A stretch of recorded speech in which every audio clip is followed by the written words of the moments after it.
તો નમસ્કાર મિત્રો, આજે સ્વાધ્યાય 8.2નો પ્રશ્ન નંબર 1 જોઈએ. આના પહેલાંના વિડીયોમાં આપણે શું કર્યું હતું, તો બધાની વેલ્યુવાળું એક કોષ્ટક આપણે તૈયાર કર્યું હતું અને એક કોષ્ટકનો વિડીયો પણ અંદર મૂકી દીધો છે. એટલે એ વિડીયો પહેલાં ખાસ જોઈ લેવાનો, તો અહીંયા દાખલામાં કોઈ તકલીફ પડશે નહીં. ઓકે, ચાલો હવે આપણે દાખલાની શરૂઆત કરીએ. સાહેબ, પહેલો દાખલો સ્વાધ્યાય 8.2નો પ્રશ્ન નંબર 1 આપેલો છે. એમાં પહેલો દાખલો sin 60 cos 30 વત્તા sin 30 અને cos 60. આની આપણે શું કરવાની છે, તો ફક્ત વેલ્યુ મૂકવાની છે.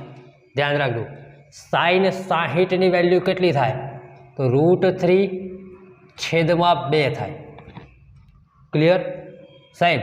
cos 30ની વેલ્યુ કેટલી થાય, તો √3/2 થાય.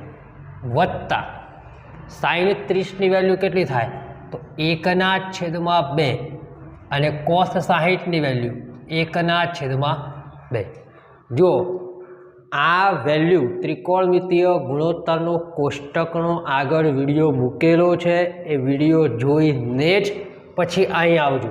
કારણ કે કોષ્ટક તમને યાદ હશે તો આ વેલ્યુ તમને ફટાફટ મૂકતા ફાવશે. વેલ્યુ મૂકો એટલે એનું કેલ્ક્યુલેશન કરો, જવાબ આવી જશે. ઓકે, ચાલો કેલ્ક્યુલેશન કરી નાખીએ. √3 ગુણ્યા √3 એટલે 3 થાય, 2 ગુણ્યા 2 એટલે 4, વત્તા 1 ગુણ્યા 1 એટલે 1 અને 2 ગુણ્યા 2 એટલે 4. તો અહીંયા સીધી વસ્તુ છે, 4 4 છેદ સરખા છે એટલે એક વખત લખાય, બરાબર. 3 વત્તા 1 એટલે 4/4, 4 ઉડી જાય તો જવાબ કેટલો આવે મિત્રો? 1. ક્લિયર થઈ ગયું? ચાલો બીજા નંબર દાખલો 2 tan² 45 વત્તા cos² 30 માઇનસ sin² 60. તો જુઓ, tan 45ની વેલ્યુ 1 થાય, tan² કીધું છે આનો વર્ગ, વત્તા cos 30ની વેલ્યુ આગળ મૂકીએ આપણે √3/2. અહીંયા મૂકી દઈએ √3/2. એનો શું કરવાનું કીધું છે? વર્ગ. માઇનસ sin 60 આગળ મૂકી sin 60ની વેલ્યુ √3/2. તો અહીંયા મૂકી દઈએ √3/2. એનો પણ શું કરવાનો કીધો છે મિત્રો? વર્ગ કરવાનો કીધો છે. ચાલો, 1નો વર્ગ તો 1 જ થાય એટલે અહીંયા 2 જ આવશે. ક્લિયર?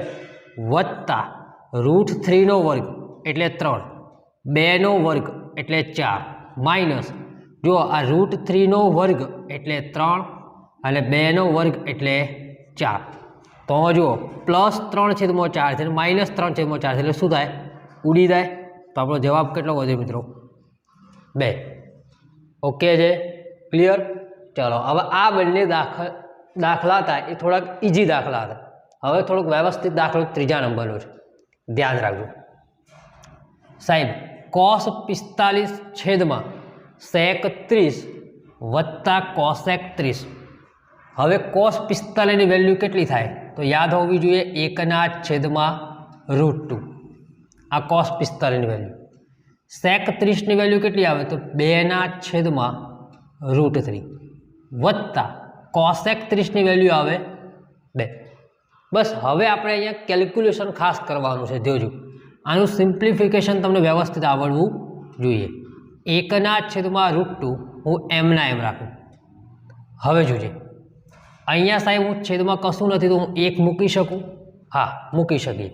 હવે અહીંયા છેદ સરખા નથી તો આપણે શું કરીશું? ચોકડી ગુણાકાર કરીશું. 2નો ગુણાકાર 1 સાથે કરો એટલે 2 એકા 2, વત્તા 2નો ગુણાકાર √3 સાથે 2√3 છેદમાં √3 ગુણ્યા 1 એટલે √3. ચાલો ક્લિયર છે એટલે સુધી? હવે 1/√2 હું એમને એમ લખી નાખું. 1/√2.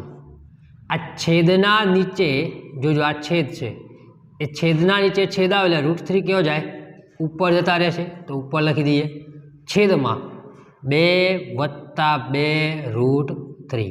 ઓકે, √3 એકા √3 છેદમાં, ધ્યાન રાખજો હવે આ √2નો ગુણાકાર આની સાથે થશે. આપણે આનો ક્રમ બદલી નાખીએ. થોડુંક વ્યવસ્થિત દાખલો ગણવા માટે આનો હું શું કરું, ક્રમ બદલું તો ચાલે, કારણ કે 3 + 2 કરો તો એ 5 થાય અને 2 + 3 કરો તો એ 5 થશે. ઓકે, અહીંયા ક્રમ બદલી નાખીએ. 2√3 + 2. ચાલો, ક્લિયર છે એટલે સુધી. હવે સાહેબ શું કરીએ તો આનું કેલ્ક્યુલેશન કરીએ. √3 એમના એમ, આ 2 એમના એમ, આનો ગુણાકાર √2√3 એટલે 3 દુ કેટલા થાય 6 વત્તા 2નો ગુણાકાર √2 સાથે એટલે 2√2. હવે સાહેબ શું કરવાનું, તો આનું સમયીકરણ કરવાનું. શું કરવાનું, સમયીકરણ. આનું આ જ સ્ટેપ બાજુમાં છેદમાં લખવાનું, પરંતુ અહીંયા પ્લસ હોય તો માઇનસ લખવાનું. સાહેબ કેવી રીતે, તો જો આવી રીતે 2√6 - 2√2. સમજાયું? એની જ વસ્તુ ફરીથી લખવાની, પણ પ્લસ હોય તો માઇનસ લખવાનું. અને આની જ વસ્તુ ક્યાં લખવાની, ઉપર 2√6 - 2√2. ક્લિયર થઈ ગયું? હવે ધ્યાન રાખજો સાહેબ, √3 નો ગુણાકાર આના જોડે કરવાનો છે, √3. હવે જો આમાં એ 2 છે અને અહીંયા એ 2 છે, તો હું 2ને કોમન કાઢી નાખું તો કૌંસમાં શું વધે, √6 - √2 છેદમાં. હવે ધ્યાન રાખજો, અહીંયા 2√6 + 2√2 છે, અહીંયા 2√6 - 2√2 છે. એનો મતલબ a + b અને a - b થાય. તો નિત્યસમ યાદ કરો, a + b a - b એટલે જવાબ શું થાય, a² - b². અહીંયા a એટલે શું આપેલું છે, 2√6 નો વર્ગ - 2√2 નો વર્ગ. ચાલો, હવે ધ્યાન રાખજો. હવે સાહેબ શું કરવાનું, 2√3 એમને હાલ રાખીએ આપણે, 2√3 કૌંસમાં √6 - √2 એમને રાખું છેદમાં આ 2√6 નો વર્ગ. જોજો હવે ધ્યાન રાખજો, 2 નો વર્ગ કેટલો થાય 4, 2 નો વર્ગ કેટલો થાય 4 અને √6 નો વર્ગ 6 એટલે 6 ચોક કેટલા થાય 24 થાય, માઇનસ 2 નો વર્ગ 4 અને √2 નો વર્ગ 2 એટલે 4 દુ 8 થાય. ચાલો ક્લિયર, 2√3 છેદમાં √6 - √2.